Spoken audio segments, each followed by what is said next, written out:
Alright, guys. We gotta talk some real life shit. And, a lot of people don't like talking about this stuff, but we're gonna get through this together. And we're gonna just get through it. You know what I mean? Real life shit. Real life shit. Real life shit with Elsie. What? Real life shit. Real life shit. Real life shit with Elsie. Real life shit. Real life shit. Real life shit with Elsie. Tune in. Tune in. Tune in.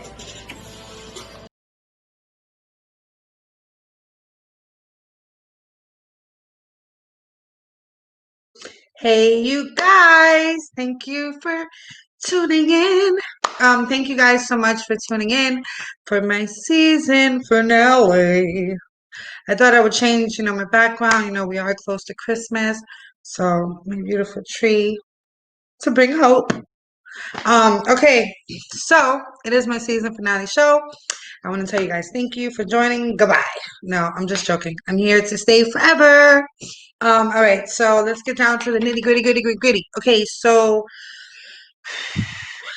all right, so today we're going to talk about how growing up without, well, for me, how growing up without parents, how did it affect me as a child? Excuse me. No, I'm just joking. How it affected me as when I was a child, and how it affects me as an adult. Okay, so when I was young, my parents, they were really let me see, it was the 70s, so you know how the 70s are.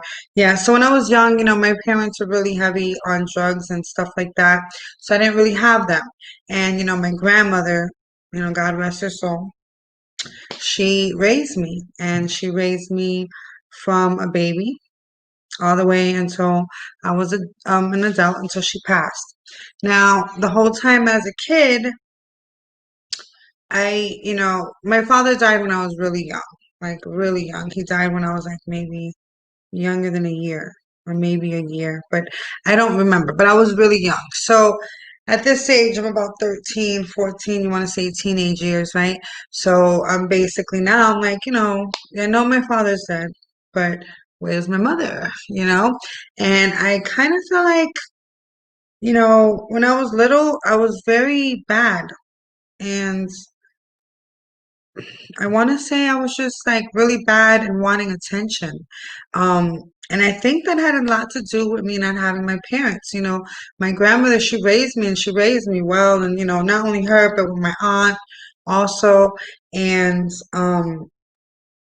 it didn't matter how good they treated me and made me feel and gave me whatever I wanted, because I felt like, hey, you guys are not my parents. I want my mother. I knew my father was dead, like I said, so I wasn't asking for my father. But I also feel like, as a young girl that I was, not having my father also um also put me in situations with boys as I got older, and then even as an adult, with men and stuff like that. Uh, so I definitely feel like, I want to say, it affected me a lot. You can't say it doesn't. It definitely affected me a lot. I definitely felt like, why was the biggest thing. And, when I was younger, I didn't know that, my father had died of, drugs. And I didn't know that my mother was using drugs. I was still a child. So I didn't know these things. And in my head, I'm like, why? Why don't they want me? What have I done, for all these things? And you know what? Since they don't want me, I'm gonna act out. I'm gonna act out. I'm gonna get in trouble. I was put in really good schools where I met, really great friends. But besides that, right, that's a whole nother story. But I I was put in schools, really good schools, and with great opportunities. And in my head, I was like, fuck this. I'm going to fuck this up. I am not happy. They think they're gonna give me these things and make me feel like, they're my parents. They're not my parents. So I want to say, as a teenager, I definitely was bad as hell. I definitely did a lot of bad things. What type of bad things you ask? I shall not tell. No. If we're gonna keep it real, I did a lot of stealing. Um, in school, I was really bad. I would be doing outbursts in classes. I have a lot of friends that could contest to that. Getting in school suspension, out of school suspension. Um, a lot of things like that. And, as a child, that's just me acting out. I know that now as an adult. And it was just because of one of my parents. I would go and, be invited to these beautiful parties, and these people, these kids would have both their parents there. You know what I mean? And it'd be like, wow, this is what I want. I want to live here, not realizing that, where I was at, I was safe. I was good. I was protected. I was well taken care of. But in my teenage mind, it's like, no, no, I'm not happy. This is not what I want. I want my mother. I want to know why, and why doesn't she want me, and what the fuck, right? But as I was about like maybe 12, I think. My mother ended up passing away, and I had to, I found out like one early morning, and the weird thing is that I didn't cry. I didn't have this connection with her like I wanted to because I was raised with my grandmother. And, my father had passed, so it wasn't really.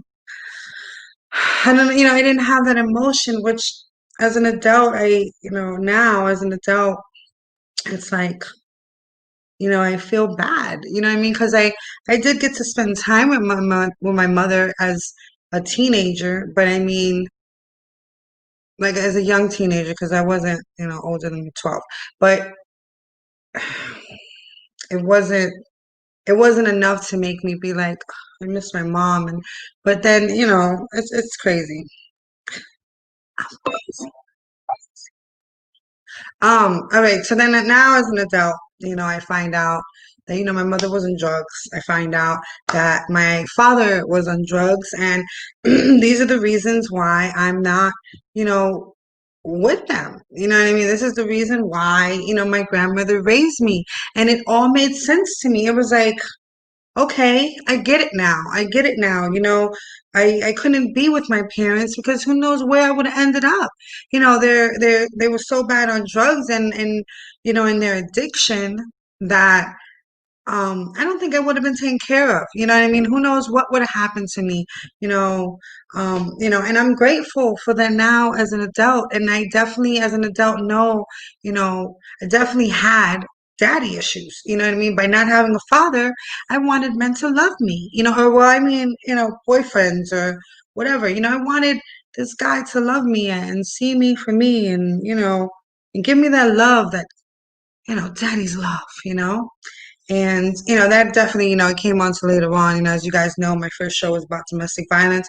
So that's definitely how that brought me into domestic violence, but not only with looking for love from men, but, with my mother, she was also abused, not by my father, but she was also in an abusive relationship. And as a young child, when I finally got to spend time with her, and I was finally like with her, and I remember like it was yesterday, walking down the block, she, now as an adult, I know now she was sick. I mean? She had, bruises all over her body, and, her face was sunken in, and her hair was so short. It was like, and I didn't remember my mother any time before then, so I'm like, okay, this is just my mom. And, and then she would tell me, what's happening to her, and what happened to her, and what her boyfriend did to her. And I was like, Mom, let's just go to the police. Let's tell the police officer right there down the block. Let's tell him. Let's just tell him that, you know, that this person is hurting you, because, the police are here to help. And she's like, no, no, mommy, it's okay. And then after that, she died. Okay. So it's like, that definitely affected me as an adult, because now here I am as a child. Okay. I have no father. So now I'm like, I need love from a man, right? Now my mother dies, but before she dies, she's like, oh, don't worry about me being abused. It's fine. Let's ignore it. So now I'm thinking, all right, I need love from a man, and it's okay if he puts his hands on me. You know what I mean? Because that's love, and it definitely, it didn't hinder, it didn't hinder me. I definitely went through a lot of things before I got to the point where I was like, hey, this is not what I want. I come to the realization that I have control over my actions. I have control over what I think. I have control on how I react to things. And that was definitely what I did. You know what I mean? When I got older, things got rough, but I was able to grow out of it. And even till this day, I love my mother and my father very much. And I know as somebody who is, battling with addiction myself, I understand the whole thing about addiction, about, not caring about anything else except that. Not, not, and it's crazy because I always had like this fear after I became an adult that I was going to become like my mother and, end up being in the street and, being poor or being abused or whatever, not abused, but more like not caring for my child. I had a fear that, hey, I'm going to end up becoming like my mother, being homeless, being in the street and, not caring about my children. You know what I'm saying? And I had this fear and, I think that fear is what kept me from not becoming that, even though I did have my addiction, but, and with, you know, uh, because of God and the strength and the wisdom that He gives me, uh, I was able to overcome that. And I was able to become the woman that I am today. And I love my children, and I'm grateful that I am able to be with them all the time. And that is my story. Hi, Cooter. How are you? Hey, Maria. Thank you guys for, tuning in, you know. Um, but yeah, it was hard. And, you know, the whole point of this story, what I mean, not saying that everybody's story is the same because that's not how that works. Not everybody's story is the same, but in some ways they are similar. You know what I mean? Not having a parent's love, growing up without them, you know, um, all that type of stuff. Um,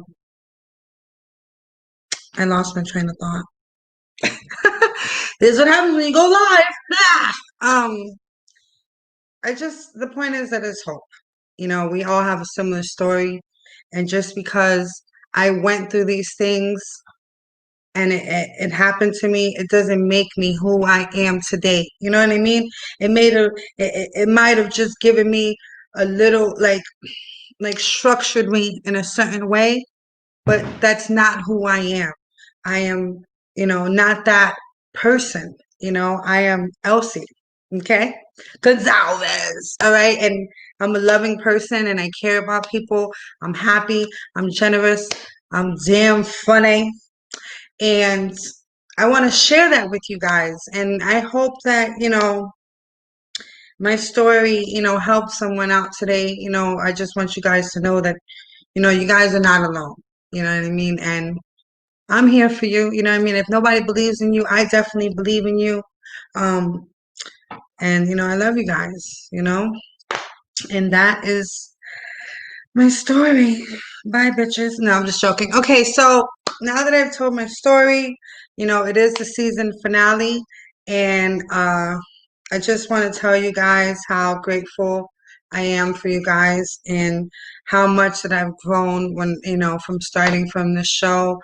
It's definitely changed me to be a better person. The people I've met, uh, the doctors, the therapists, the social workers, and even, close friends. Uh, I I just want to say thank you because your story means a lot also, and your input also meant a lot also, and I'm grateful for you guys. Now, yes, this isn't the season finale, and I will be back, but I'm planning on coming back in January. And this season was really, serious topics. I tried to throw some fun things in there, but it was really serious because I wanted y'all to know who I was. I wanted you guys to see the real me and know what I've come from, what my background was and how did I get to where I was. And now that we have finished, this first season, Next season is going to be even more exciting. I'm so excited. I have so many ideas. I won't let you know yet because it's a surprise. It's a surprise. Thank you so much, Val. Thank you so much to my sister, Keisha. I love you. Thank you, guys. Thank you, my wife, Dawn. I love you. Thank you, Joanna. Florida Life, Maria, Cooter. You guys are amazing. I thank you for following me, and I'm not gonna cry because it is emotional. Like I don't care how many people watch. You know what I mean? It's the people that do watch and do get a chance to watch it. It means so much to me to think that, I love you too, wife, to know that, my words and my stories can make a difference. And uh, love you too, Val. And just, you guys know that next year love you too, Maria. It's all this love. I want to throw this love at you. Throw it at you, right? Season finale. Okay, so now with all the bullshit, I told my story.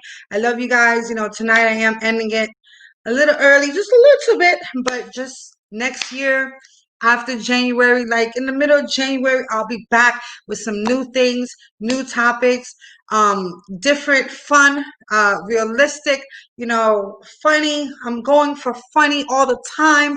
That's oh baby, you're amazing. My sister, you're amazing. I just love you guys so much, and it means so much now. With that said, I just want to tell you, remember, love yourself, love each other, and always be real. Bye, guys. I really do love you. I shall see you next year. Have a wonderful Christmas, Hanukkah, Kwanzaa, all that good shit. Get presents and get me presents. No. Okay, just love each other, and I gotta go. Bye, guys. I'll see you next year. Love you. Bye.